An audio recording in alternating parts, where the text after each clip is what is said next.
नमस्कार, TV9 मराठीमध्ये आपल्या सगळ्यांचं स्वागत. मी निखिला. महत्त्वाची बातमी, आनंद दिघे यांचा मृत्यू हा घातपातच होता अशी शंका संजय शिरसाट यांनी व्यक्त केली आहे. आनंद दिघेंचं ठाण्यामधील वर्चस्व अनेकांना खटकत होतं असं संजय शिरसाट यांनी म्हटलंय. दिघेंच्या पायाला दुखापत झाली, मग अटॅक कसा आला असा सवाल शिरसाट यांनी केलाय.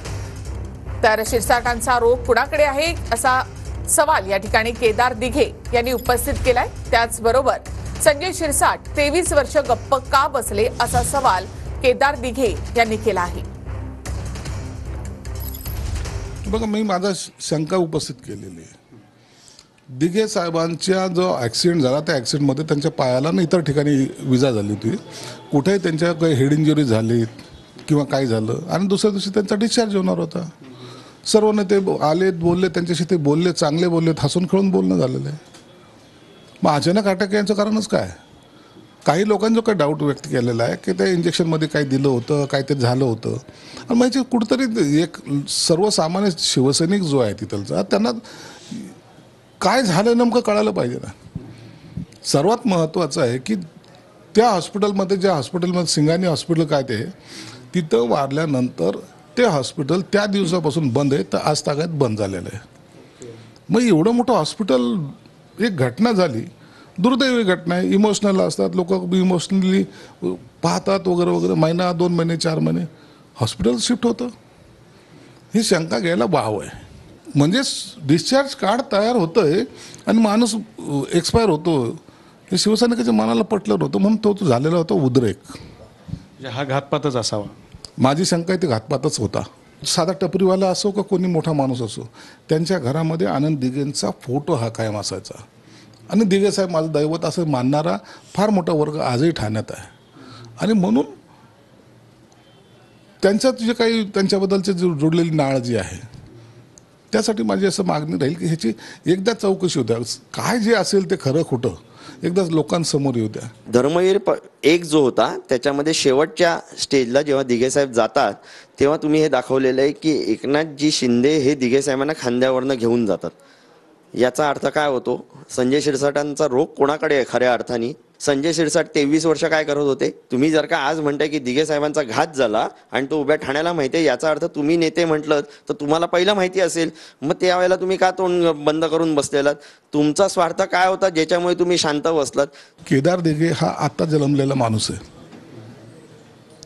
ह्या उबाटा गटाने त्याला आता उभं केलेलं आहे. हे नावसुद्धा आम्ही कधी ऐकलं नव्हतं. हे सोकॉल्ड जे काही नातेवाईक आता तयार झालेत ना, त्यांना त्यांचं काही घेणं देणं नाही. खरी मागणी त्यांनी करायला पाहिजे होती. माझ्यासारखा मागणी करतो आणि जे नातेवाईक आहे ते गप्प बसलेले आहेत. याचं कारण काहीतरी असू शकतं ना. यांच्याकडे जर का पुरावे असतील तर दिघे साहेबांना मी आग्नी दिलेला आहे. दिघे साहेबांचा पुतण्या म्हणून मी कोर्टाची पायरी देखील चढायला तयार आहे. वेळ आली की आम्ही बघू, वेळ आली की आम्ही काढू. अहो, असेल हिंमत तर काढा. दिघे साहेबांबाबतीत जर का चुकीची गोष्ट घडली असेल, सगळं राजकारण सोडून देईन, पण दिघे साहेबांसाठी न्याय मागण्यासाठी धावीन. पण तुमच्यामध्ये हिंमत असेल तर बोलून दाखवा आणि महाराष्ट्राच्या जनतेला खऱ्या अर्थाने कळून द्या की काय झालं दिघे साहेबांच्या बाबतीत. अमरावतीमध्ये पत्रकारांसोबतच्या अनौपचारिक गप्पांच्या वेळी राज ठाकरे यांनी लाडकी बहीण योजनेवर वक्तव्य केलं.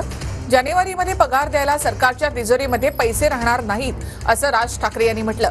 राज्य खड्ड्यात घातलं जात असेल तर ते चुकीचं आहे असंही राज ठाकरे म्हणाले. महिलांना अशा प्रकारे पैसे न देता नवीन उद्योग आणा असं राज ठाकरे यांनी म्हटलंय. लाडकी बहीण सारख्या योजना सत्ताधाऱ्यांच्या स्वार्थासाठी असतील तर वाईट परिणाम. स्वार्थासाठीच्या योजनांमुळे राज्य खड्ड्यात जात असेल तर चुकीचं आहे. ऑक्टोबरचा हप्ता दिल्यानंतर सरकारी तिजोरीत पैसे राहणार नाहीत.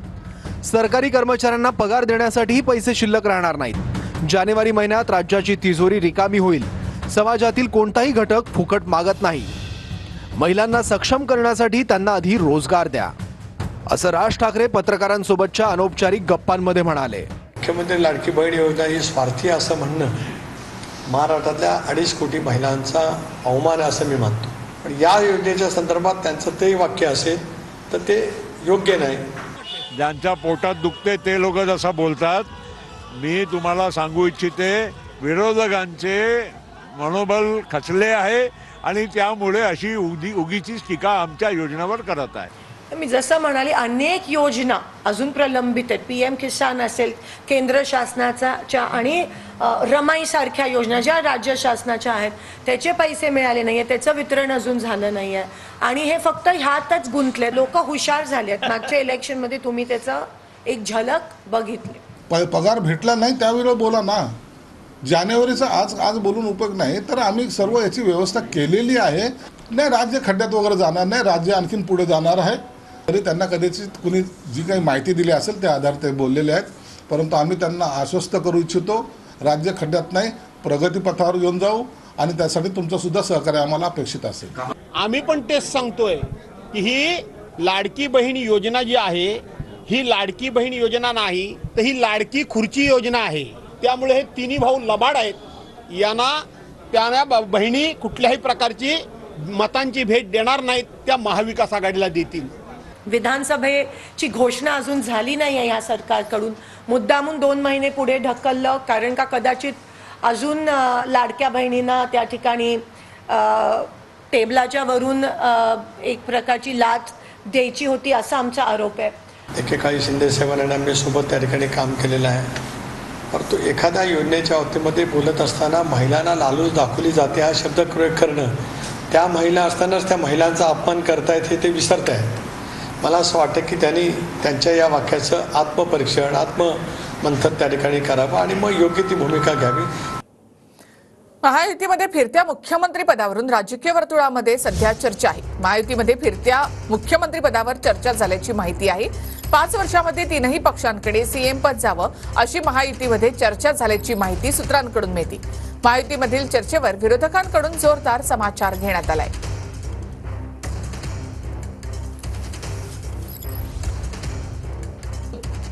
मंत्रीपद हे फिरते हवे असं राष्ट्रवादी काँग्रेसचे अजित पवारांनी अमित शहाकडे मागणी केलेली आहे. तर मुख्यमंत्रीपद हे संगीत खुर्चीसारखं थोडक्यात, फिरतेपेक्षा संगीत खुर्ची, आज मी उद्या तू परवा तू, ज्याचा त्याचा तो विचार आहे. अजितदादाचा तो विचार आहे, कारण त्यांची इच्छा अशी पूर्ण होत नाही तर अशी ती पूर्ण व्हावी असं त्यांना वाटत असावं.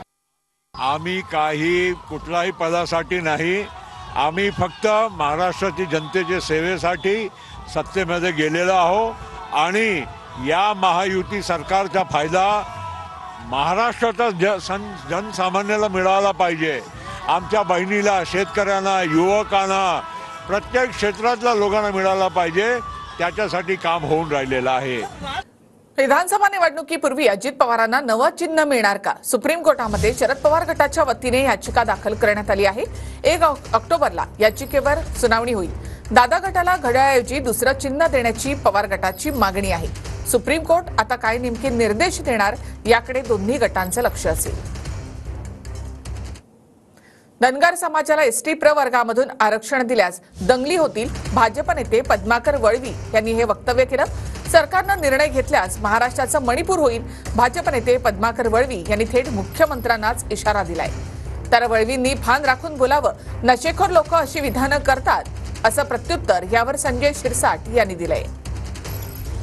धनगर समाज सरकारवर आरोप करतो, सरकारकडे मागणी करतो, सरकार त्यांना आश्वासन देतं. मुख्यमंत्री मोदींनी त्यांना आश्वासन दिलंय की आम्ही तुमच्यासाठी GR काढू. ही बाब अतिशय गंभीर आहे, घटनाबाह्य आहे. की माननीय मुख्यमंत्री हे जरी शिक्षण किती मी त्याच्यात खोद जात नाही, हा जर निर्णय तुम्ही घेतलाच राज्य सरकारनं मुख्यमंत्र्यांनी तेवढं लक्षात ठेवा की पूर्ण देशभर याचे परिणाम होतील आणि मणिपूर झाल्याशिवाय इथं होणार नाही, दंगली होतील. आणि कमीत कमी आपल्याला माहिती नसेल, आपल्याला नॉलेज नसेल लॉ बाबतचे कायदेशीर, तुम्ही ऍडव्होकेट जनरलला विचारा, ते स्वतः कोर्टामध्ये होते केस चालवताना. हे पद्माकर वळवी कोण आहे? तो मूर्ख माणूस. त्याला अक्कल त्याला असली पाहिजे. वळवी का काय तो, का त्याला स्वतःला अक्कल आहे का हे समजलं पाहिजे. कोणत्या पक्षात काम करतो, काय बोलतोय, कुणाबद्दल बोलतोय, भान ठेवून बोल. का रात्रीची नशा उतरली नाही? हे असे नशेखोर लोकांचे असे स्टेटमेंट असतात. काय यांना समाजाचं देणं घेणं असतं? काय यांना बाकीच्या गोष्टीचं देणं घेणं असतं? नशा न उतरलेले लोक अशी बडबड करतात आणि त्याच्याकडे लक्ष देण्याचं काही कारण नाही. मुंबईमधल्या सर्व धार्मिक स्थळांचा बंदोबस्त वाढवण्यात आलेला आहे. काल मुंबई पोलिसांकडून मॉकड्रिल घेण्यात आलं. कालपासून मुंबईतल्या सर्व धार्मिक ठिकाणी बंदोबस्त वाढवण्यात आलेला आहे. नवरात्रोत्सवाच्या पार्श्वभूमीवर केंद्रीय यंत्रणांनी दहशतवादी हल्ल्याचा अलर्ट दिल्याची माहिती सूत्रांकडून मिळते. पोलिसांना आवश्यक असलेले सगळं डिटेक्टर वगैरे ह्या ज्या सगळ्या गोष्टी आहेत ह्या त्यांना सगळ्या उपलब्ध करून दिल्या. आमच्याकडचा जो कर्मचारी वर्ग आहे या कर्मचाऱ्यांच्या बैठका घेऊन त्यांना तशा प्रकारच्या सूचना देण्यात आल्या. थोड्या अलर्ट राहण्याची गरज आहे. पोलिसांनी सुद्धा परिसरात पूर्ण सिद्धिविनायक मंदिराच्या परिसरात पोलीस पहारा मोठ्या प्रमाणात वाढवलेला आहे.